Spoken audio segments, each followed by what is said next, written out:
Habari kubwa ambayo imeendelea siku ya leo ni inahusu kikao cha siri kilichoitishwa na serikali ya Marekani, kikao ambacho kimezua maswali mengi kuliko majibu ambayo yamepatikana.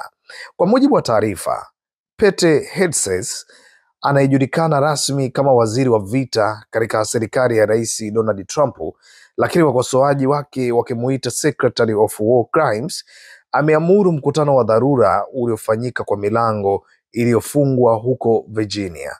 Mkutano huo ulihudhuria na mamia ya majenerali na maadinari wakuu wa jeshi la Marekani, lakini cha kushangaza zaidi ni kwamba washirika wenyewe hawakujulishwa kwa nini walialikwa.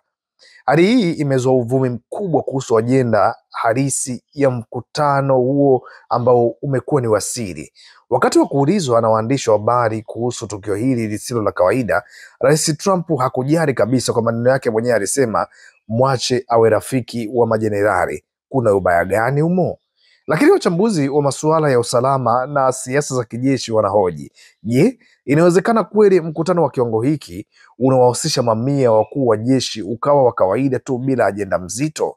Hadi sasa White House haijatoa ufafanuzi ama taarifa rasmi, na hilo limeacha nafasi kubwa kwa tetezi na tafsiri mbalimbali. Wapo wanaodhani huenda mkutano huu unahusu maandalizi ya kijeshi yanayohusiana na Mashariki ya Kati, hususani hali ya mvutano kati ya Israeli, Irani na Lebanoni. Wengine wanasema huenda mkutano huu unahusiana na sera mpya ya Marekani kuhusu Indo-Pacific na changamoto kutokea China.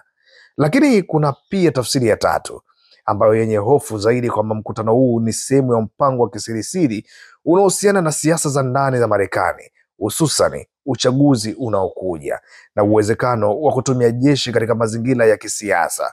Kile ambacho kinabaki kuwa wazi ni kwamba kama kuna kitu kinachohusu usalama wa taifa au mpango mkubwa wa kijeshi, umma Marekani na dunia kwa ujumla wanastahili kujua.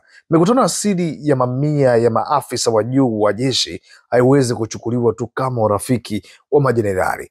Lakini kama kawaida ya Rais Donald Trump, anaonekana katika kupunguza uzito wa jambo hili, akilionyesha kama kitu cha kawaida kisicho na umuhimu. Swali ni je, anaficha ukweli au ni kweli hakuna cha ajabu? Kwa sasa dunia inasubiri kuona kama kutakuwa na taarifa zaidi kuhusu ajenda ya mkutano huu wa siri, au kama itabaki kuwa moja ya mafumbo ya karne ya 21 katika siasa na usalama wa taifa la Marekani.